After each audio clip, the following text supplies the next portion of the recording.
മോദി തിരുവനന്തപുരത്ത് വന്നപ്പോൾ ഒരു തരത്തിലുമുള്ള പ്രശ്നങ്ങൾ ഉണ്ടായില്ല. പക്ഷെ ചില കുത്തിത്തിരിപ്പുകളൊക്കെ ഉണ്ടായി. ശ്രീലേഖയ്ക്ക് കൈ കൊടുത്തില്ല, കെ സുരേന്ദ്രന് കൈ കൊടുത്തില്ല, അങ്ങനെ ഭയങ്കര വിവാദങ്ങളൊക്കെ ഉണ്ടാക്കാൻ പലരും ശ്രമിച്ചു. പക്ഷെ ശ്രീലേഖ അതിന് ഇന്നലെ മറുപടിയുമായി വന്നു. സുരേന്ദ്രന് കൈ കൊടുത്തില്ലെങ്കിലും ഒരു സർപ്രൈസ് ഉണ്ട്. എന്താണ് മോദി കരുതി വെച്ചേക്കുന്ന സർപ്രൈസ്? മോദി തിരുവനന്തപുരത്ത് വന്നതെന്ന് പറഞ്ഞാൽ പ്രധാനമായിട്ട് 2026 ഇലക്ഷൻ്റെ പ്രചരണാർത്ഥമാണ്. അപ്പോൾ ഇലക്ഷൻ്റെ പ്രചരണാർത്ഥം ഈ ആദ്യത്തെ ഇലക്ഷൻ അല്ലെങ്കിൽ തദ്ദേശ സ്ഥാപനങ്ങളുടെ ഇലക്ഷൻ ആയിരുന്നില്ല. അന്നേരം തിരുവനന്തപുരത്ത് കോർപ്പറേഷനിൽ അന്ന് RC കൊടുത്ത വാഗ്ദാനം എന്ന് പറഞ്ഞാൽ കോർപ്പറേഷനിൽ BJP വിജയിപ്പിച്ചാൽ BJP മോദിയെ കൊണ്ടുവന്നായിരിക്കും തിരുവനന്തപുരം കോർപ്പറേഷൻ വികസിപ്പിക്കുന്നത്. അല്ലെങ്കിൽ മോദി ഇവിടെ വന്ന് വികസന പ്രഖ്യാപനം നടത്തും. അതൊക്കെ ഇന്ത്യയിൽ തന്നെ ഏറ്റവും വലിയ കോർപ്പറേഷൻ എന്നുള്ള ഖ്യാതി ഒരുപക്ഷെ തിരുവനന്തപുരത്തിന് നാളെ BJP അധികാരത്തിൽ വന്നാൽ വരുമെന്ന് പറഞ്ഞു. അതനുസരിച്ച് അതിനുവേണ്ടി വന്നു. ഒരുപക്ഷെ 2026 BJPയുടെ തെരഞ്ഞെടുപ്പ് പ്രചരണം കൂടിയായിരുന്നു. അപ്പം ഇതിനകത്ത് BJPയുടെ ഒരു തേരോട്ടം കണ്ടിട്ട് അതിനകത്തൊരു പ്രശ്നം ഉണ്ടാക്കാനാണ് ശ്രീലേഖയെ പിടിച്ചത്. നേരത്തെ സുരേഷ് ഗോപിയുടെ പുറകെയായിരുന്നു, ഇപ്പോൾ ശ്രീലേഖയുടെ പുറകില്ല. കാരണം ശ്രീലേഖ ജനങ്ങൾക്കിടയിൽ താല്പര്യമുള്ള അല്ലെങ്കിൽ വ്യക്തിത്വം എടുത്ത് പരിശോധിക്കുമ്പോൾ അവരെപ്പറ്റി നല്ല വ്യക്തിത്വമാണ്. ആ നല്ല വ്യക്തിത്വങ്ങൾ എന്തുകൊണ്ട് BJPയിൽ എന്നുള്ള ഒരു ചോദ്യമാണല്ലോ വരുന്നത്. വേറെ ഒന്നിനകത്തോട്ടും ഇതുപോലെ IAS IPS ഉദ്യോഗസ്ഥന്മാരൊന്നും അല്ലെങ്കിൽ വരുന്നില്ല. അപ്പോൾ അവരൊക്കെ വരുന്നത് പറഞ്ഞാൽ BJPക്കകത്ത്. അതെന്താ കാരണം? അപ്പം അങ്ങനെ കാരണം വരുമ്പോൾ അവർ BJP പഞ്ചായത്തിൽ മത്സരിക്കാൻ പറയുമ്പോൾ മത്സരിക്കുന്നു. അവർ പഞ്ചായത്ത് തെരഞ്ഞെടുത്ത് കൗൺസിലറാവുന്നു. കൗൺസിലറായതിനു ശേഷം മേയറാക്കാമെന്ന് പറഞ്ഞില്ലെന്നോ ഒരു ദിവസം ശ്രീലേഖ പറഞ്ഞെന്ന് പറയുന്നത്. ശ്രീലേഖയ്ക്ക് ഇതൊന്നും വിഷയമല്ലാതെ ശ്രീലേഖ വീണ്ടും BJPയോടൊപ്പം നിൽക്കുന്നു. ഏറ്റവും അവസാനം ഇന്നലത്തെ വിവാദവും കണ്ടതാണല്ലോ. അതും അവർ പറയുന്നത് ഞാനിതിനകത്ത് വിവാദമാക്കേണ്ട കാര്യമൊന്നുമില്ല, ഞാൻ എൻ്റെ രീതി അനുസരിച്ച് ഞാൻ ശീലിച്ച രീതി അനുസരിച്ച് ഞാൻ അവിടെ നിന്നു. അപ്പം അതിനപ്പുറം സുരേന്ദ്രൻ്റെ കയ്യെ പിടിച്ചില്ല. അദ്ദേഹം തൊഴുന്നത് കണ്ടു, ഒക്കുന്നവരുടെ കയ്യെ പിടിക്കുന്നത് കണ്ടു. അല്ലാതെ ഓരോരുത്തരുടെയും കയ്യിൽ ഈ പറയുന്നത് പോലെ മാറി മാറി പിടിക്കുന്നതിനോ അല്ലെങ്കിൽ അങ്ങനെ അജണ്ട വെച്ച് നീങ്ങുന്നതിനോ ഒന്നും കാരണക്കാരനായിട്ടുള്ള ഒരാളല്ല മോദി. മോദിക്കിത് കാര്യമല്ല.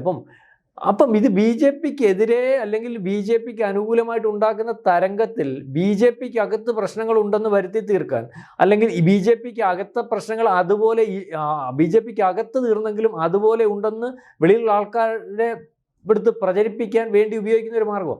അപ്പോഴാണ് അതുകൊണ്ടാണ് സുരേന്ദ്രനാണല്ലോ ഇപ്പോൾ സുരേന്ദ്രനെ മാറ്റിയിട്ടാണല്ലോ ഇപ്പം RC വന്നത്. അപ്പോൾ അതിനകത്ത് വലിയ പ്രശ്നമുണ്ടെന്നും സുരേന്ദ്രൻ്റെ നേരത്തെ സീറ്റ് നമ്മൾ ഉൾപ്പെടെ ഉള്ളവർ പറഞ്ഞതാണ്. സുരേന്ദ്രൻ പറഞ്ഞാൽ ഞാനൊരു സീറ്റും ഞാൻ ചോദിച്ചിട്ടില്ല, എനിക്ക് വേണ്ട, ഞാൻ പാർട്ടി പറയുന്നിടത്ത് മത്സരിക്കും. അപ്പം അതിനകത്ത് പ്രശ്നങ്ങൾ ഇല്ലാതെയാക്കി മുന്നോട്ട് പോകുന്നതിന് വേണ്ടി BJP ശ്രമിച്ചാൽ, BJPക്കകത്ത് പ്രശ്നങ്ങൾ ഇല്ലാതെയായി മുന്നോട്ട് പോയാൽ BJPക്ക് വലിയൊരു മുന്നേറ്റം കേരളത്തിലുണ്ടാകും, ഇന്ത്യയിലുടനീളം ഉണ്ടാകുന്നത് പോലെ.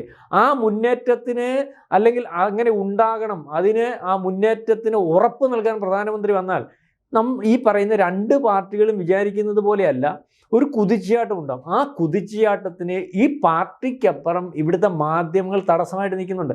അതിന് കാരണമെന്ന് പറഞ്ഞാൽ മാധ്യമ പ്രവർത്തനം സുതാര്യമല്ല. അതിൻ്റെ പുറകിലുള്ള ഫണ്ടും അതിന് പുറകിലുള്ള മോട്ടീവും, ആ ചാനൽ നടത്തുന്നതിൻ്റെ ഫണ്ട് നമ്മൾ പരിശോധിക്കുമ്പോൾ അതിൻ്റെ പുറകിൽ ആരാണെന്ന് മനസ്സിലാവും. പിന്നെ ഇതിനകത്ത് ചില അവതാരകരുണ്ടല്ലോ, നമ്മുടെ ഉണ്ണിയുടെ കൂട്ടും അല്ലെങ്കിൽ മുട്ടയുടെ കൂട്ടും, ഇവരുടെ പുറകിൽ ഉള്ള സോഴ്സും അല്ലെങ്കിൽ ഇത് പറയാനുള്ള കാരണമൊക്കെ പരിശോധിച്ചാൽ എല്ലാവർക്കും മനസ്സിലാവുന്നതേ ഉള്ളൂ. അത് ഏകദേശം മനസ്സിലായിട്ടുണ്ട്. 2024 ഇത് മനസ്സിലാക്കി ഇവിടുന്ന് പലരെയും കൈകാര്യം ചെയ്തിട്ടുണ്ട്. അപ്പോൾ അതവിടെ നിൽക്കട്ടെ. അപ്പം ഇന്നത്തെ സുരേന്ദ്രൻ്റെ കയ്യെ പിടിച്ചില്ല. പക്ഷേ ആദ്യം പരിഗണിക്കുന്ന BJP 40 സീറ്റ് അല്ലെങ്കിൽ അടുത്ത പ്രാവശ്യം തെരഞ്ഞെടുപ്പിൽ അധികാരത്തിൽ വരുന്നതിന് വേണ്ടിയുള്ള ഒരു നീക്കം. 86 സീറ്റിൽ BJP വിചാരിച്ചാൽ ഒറ്റയ്ക്ക് MLA-മാരെ ഉണ്ടാക്കാൻ അല്ലെങ്കിൽ NDAക്ക് MLA-മാരെ ഉണ്ടാക്കാൻ പറ്റുമെന്നുള്ള ഫോർമുല പോലും അല്ലെങ്കിൽ അത്തരത്തിൽ സാധിക്കുമെന്നുള്ള രീതിയിൽ വരെ BJPക്ക് വർക്കൗട്ട് ആയിട്ടുണ്ട്. അല്ലെങ്കിൽ ആ നീക്കത്തിലേക്ക് കിടക്കും. അതിനകത്ത് ആദ്യത്തെ അവർ പരിഗണിച്ച ABC ഈ സിസ്റ്റം വരെ കൊണ്ടുവന്ന ആരാ? അല്ലെങ്കിൽ അങ്ങനെ ആദ്യത്തെ 40 സീറ്റ് A ക്ലാസ് മണ്ഡലം, ആ 40 സീറ്റ് മത്സരിക്കാൻ സ്ഥാനാർത്ഥികളെ തീരുമാനിച്ചു. അതിനൊരു അംഗീകാരം കിട്ടിയാൽ മതി. അല്ലെങ്കിൽ ഒരുപക്ഷെ എനിക്ക് തോന്നുന്നു ഈ മാസം പകുതിക്കിപ്പുറം അതിന് തുടക്കം കുറിക്കുന്നത് നീണ്ടുപോകുന്നു. അതിനകത്ത് വേറെ അവിടെ പാർട്ടിക്കകത്ത് എന്തെങ്കിലും വിഷയം കാണുമായിരിക്കും. അപ്പം ഇതിനകത്ത് ഏറ്റവും പ്രാപ്തമായിട്ടുള്ള ജനകീയനായിട്ടുള്ള അല്ലെങ്കിൽ പലവട്ടം അല്ലെങ്കിൽ ജനങ്ങൾക്ക് താല്പര്യമുള്ള ആൾക്കാരെ മത്സരിപ്പിക്കുന്നതിന് വേണ്ടിയാണ് വിചാരിക്കുന്നത്. അതാണല്ലോ കോർപ്പറേഷനിൽ വിചാരിച്ചത്. ജനത്തിന് താല്പര്യമുള്ള ആൾക്കാർ വന്നാൽ BJP ആണോ കോൺഗ്രസ് ആണോ CPM ആണോ നോക്കത്തില്ല, ഞങ്ങൾക്ക് താല്പര്യമുള്ള ആൾക്കാർ വന്നാൽ മത്സരിപ്പിച്ചാൽ ജയിപ്പിക്കുകയാണ്. സുരേഷ് ഗോപി അങ്ങനെ ജയിപ്പിച്ചത്. അപ്പോൾ ഇവിടെ സുരേന്ദ്രനെ അല്ലെങ്കിൽ പല സീറ്റുകളും പരിഗണിക്കുമ്പോൾ ഏറ്റവും അവസാനം എനിക്ക് തോന്നുന്നു കേന്ദ്രത്തിൽ നിന്ന് തന്നെയുള്ള ഇടപെടിയിൽ അല്ലെങ്കിൽ ഇവിടെ ഓരോ സീറ്റിലും ആര് മത്സരിച്ചാൽ ജയിക്കും എന്നുള്ളതിനകത്ത് ഒരു പക്ഷേ ആ പരിശോധിക്കുമ്പോൾ നമുക്കറിയാം BJP ഇല്ലാതിരുന്ന സമയത്ത് അല്ലെങ്കിൽ BJP ഇപ്പം ഒരു അല്ലെങ്കിൽ മൂന്നാമത് അല്ലെങ്കിൽ ത്രികോണ മത്സരത്തിലേക്ക് പലരും വരുമ്പോൾ പല സ്ഥലങ്ങളിലും വരുമ്പോൾ കേരളത്തിൽ ത്രികോണ മത്സരം കാഴ്ചവെക്കാൻ BJP കൂടി വരുമ്പോൾ എല്ലാ തെരഞ്ഞെടുപ്പിലും BJP ഒരു പ്രധാന പങ്കാളിയാകുമ്പോൾ ഇതൊന്നും ഇല്ലാത്തൊരു 4% ഒക്കെ BJP ഉള്ള സമയത്തും ജയിക്കാൻ സാധ്യതയുള്ളതും BJP ഉള്ളതായിട്ടൊരു മണ്ഡലം ഉണ്ടായിരുന്നു മഞ്ചേശ്വരം. വേറെ KG മാരാർ ഉൾപ്പെടെ മത്സരിച്ചിട്ടുള്ള അവിടെ BJP ജയിക്കാതിരിക്കുന്നതിന് വേണ്ടി മറ്റ് 2 പാർട്ടികളും CPM ആണ് പ്രധാനമായിട്ടും 10,000 വോട്ട് മറിച്ച് മുസ്ലിം ലീഗിനെ ജയിപ്പിക്കുന്നത്. അങ്ങനെ തോൽപ്പിച്ചുകൊണ്ടിരുന്നിടത്ത് അതിനകത്ത് 2024 എനിക്ക് തോന്നുന്നു 800 സീറ്റിലാണ് ഈ പറയുന്ന മഞ്ചേശ്വരത്ത്. അന്നേരം മഞ്ചേശ്വരത്ത് അദ്ദേഹം മത്സരിച്ചായിരുന്നല്ലേ? അല്ലേ 2021 ഈ പറയുന്ന സുരേന്ദ്രൻ അവിടെ മത്സരിക്കുന്നു, തോൽക്കുന്നു. അതിനു മുമ്പ് 83 വോട്ടിനാണ് സുരേന്ദ്രൻ അവിടെ പരാജയപ്പെടുന്നത്. അത് കള്ളയോട്ട് ചെയ്യിച്ച് തന്നെയാണ്. അത് കോടതിയിൽ തെളിയിക്കാൻ പ്രാപ്തമായിട്ടുള്ള ഒരു രീതിയിലേക്ക് വന്നപ്പോൾ ഒരുപക്ഷെ 5 കൊല്ലം കഴിഞ്ഞു, അല്ലെങ്കിൽ അതിനകത്ത് പിന്നെ ഒരു അട്ടിമറി നടന്നു. അതായത് അവിടെ ഒരു 1.5 ലക്ഷം 170 വോട്ട് വരുന്ന ഒരു മണ്ഡലത്തിൽ ഒരു 800 വോട്ടിന്റെ വിജയം എന്ന് പറഞ്ഞാൽ MLA ഉണ്ടാകും. സാങ്കേതികമായിട്ടുള്ള വിജയമല്ലല്ലോ, മറ്റേയാളും വിജയിച്ചിരിക്കുന്നു എന്ന് വേണം കരുതാൻ. അല്ലെങ്കിൽ 86 വോട്ടെന്നൊക്കെ പറഞ്ഞാൽ നിങ്ങളൊന്ന് ആലോചിച്ചോളും. അപ്പം അതേ രീതിയിൽ വന്നാണ് അവിടെ സുരേന്ദ്രനോട് കളത്തിലിറങ്ങാൻ പറഞ്ഞിരിക്കുന്നു എന്നാണ് പറയുന്നത്. അതിനകത്ത് കേന്ദ്രത്തിന് നിർദ്ദേശമുണ്ട്, മനസ്സിലായില്ല? അത്തരത്തിൽ സുരേന്ദ്രൻ അവിടെ നിന്നാൽ ജയിക്കും. അദ്ദേഹത്തിന് അതേ രീതിയിൽ ഒരു അല്ലെങ്കിൽ മഞ്ചേശ്വരത്ത് ജനത്തിൻ്റെ ഇടയ്ക്ക് സ്വാധീനമുണ്ട്, മാറ്റി നിർത്താൻ പറ്റാത്ത ആളാണ്.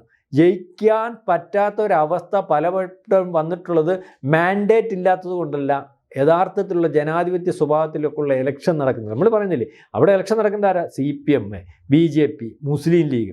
അതിനകത്ത് മുസ്ലിം ലീഗിൻ്റെ ഹിതപരിശോധന നടത്തുമ്പോൾ അവരെ താല്പര്യപ്പെടുന്നവർക്കപ്പുറം അവരോട് താല്പര്യമില്ലാത്തവർ BJP തോൽപ്പിക്കാൻ CPM മുസ്ലിം ലീഗ് നോട്ട് ചെയ്യുന്നു. അതായത് വോട്ട് മറിച്ച് യഥാർത്ഥ മാൻഡേറ്റ് നഷ്ടപ്പെടുത്തിക്കൊണ്ടിരിക്കുകയാണ്. ഇതൊരു പരിധിക്കപ്പുറം നടക്കത്തില്ല. കാരണം വോട്ട് മറിക്കാൻ സാധിക്കുന്നതെന്ന് പറഞ്ഞാൽ ഇപ്പം CPM ചെയ്തുകൊണ്ടിരിക്കുന്ന ആൾക്കാരുടെ വോട്ട് മറിക്കുന്നത് എങ്ങനെയാണെന്നറിയോ?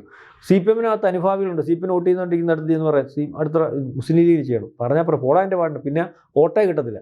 അതിനകത്ത് ചെയ്യുന്ന പറഞ്ഞാൽ രാഷ്ട്രീയ ബോധമുള്ളവർ, പാർട്ടിയുടെ താല്പര്യം സംരക്ഷിക്കുന്ന അത്രയ്ക്ക് പാർട്ടിയുടെ ഭാഗമായിട്ട് നിൽക്കുന്ന 10,000-2,000 പേര്, അല്ലെങ്കിൽ പാർട്ടി മെമ്പർഷിപ്പ്. ഇന്നതാണ് ഇവിടുത്തെ കാര്യം.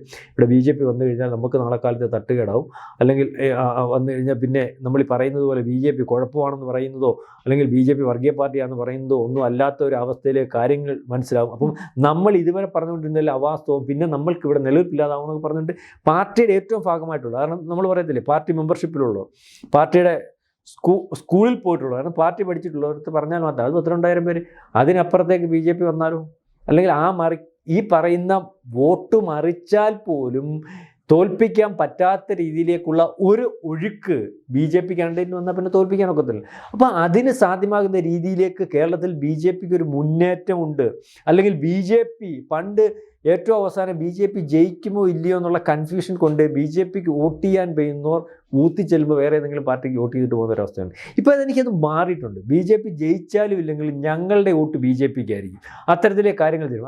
അതായത് BJPക്ക് കേരളത്തിൽ പാലായിൽ ഷോണിനെ തീരുമാനിക്കുന്നത് പോലെ, സുരേന്ദ്രനെ മഞ്ചേശ്വരം തീരുമാനിക്കുന്നത് പോലെ, ശ്രീലേഖയെ വട്ടിയൂർക്കാവ് തീരുമാനിക്കുന്നത് പോലെ, നേമത്ത് രാജീവ് ചന്ദ്രശേഖരനെ തീരുമാനിക്കുന്ന പോലെ, അല്ലെങ്കിൽ ഇങ്ങനെ പ്രധാനപ്പെട്ട സീറ്റുകളെല്ലാം സ്ഥാനാർത്ഥികളെ തീരുമാനിക്കുമ്പോൾ ഏറ്റവും ആദ്യം സ്ഥാനാർത്ഥിയെ തീരുമാനിച്ചിരിക്കുന്നത് ഒരുപക്ഷെ നരേന്ദ്രമോദിയുടെയും അമിത്ഷായുടെയും അല്ലെങ്കിൽ ഏറ്റവും ആദ്യത്തെ സ്ഥാനാർത്ഥി ലിസ്റ്റിനകത്ത് പേര് വന്നിരിക്കുന്നത് ഒരുപക്ഷെ ഇവിടുന്ന് കൊടുത്തിരിക്കുന്നത് സുരേന്ദ്രനാണ്. അപ്പോൾ സുരേന്ദ്രൻ മഞ്ചേശ്വരത്ത് മത്സരിച്ചാൽ മഞ്ചേശ്വരത്ത് ഒരുപക്ഷെ BJPക്ക് 2026 MLA ഉണ്ടാകും. അതിനുള്ള സാധ്യത വളരെ കൂടുതലാണ്. BJP കണ്ടെത്തിയിരിക്കുന്നു എന്നാണ് നമുക്ക് മനസ്സിലാവുന്നത്. കൈ കൊടുക്കുന്നതും അല്ലെങ്കിൽ കെട്ടിപ്പിടിക്കുന്നതും ഒന്നുമല്ല. BJPയുടെ സജീവ പരിഗണനയിൽ ഇപ്പോഴും ഈ പറയുന്നത് പോലെ സുരേന്ദ്രൻ ഉണ്ടെന്ന് വേണം കരുതാൻ. കൂടുതൽ വാർത്തകളും വിശേഷങ്ങളും നിങ്ങളിലേക്ക് എത്താൻ ABC മലയാളം സബ്സ്ക്രൈബ് ചെയ്യുക, ബെൽ ബട്ടണും അമർത്തുക.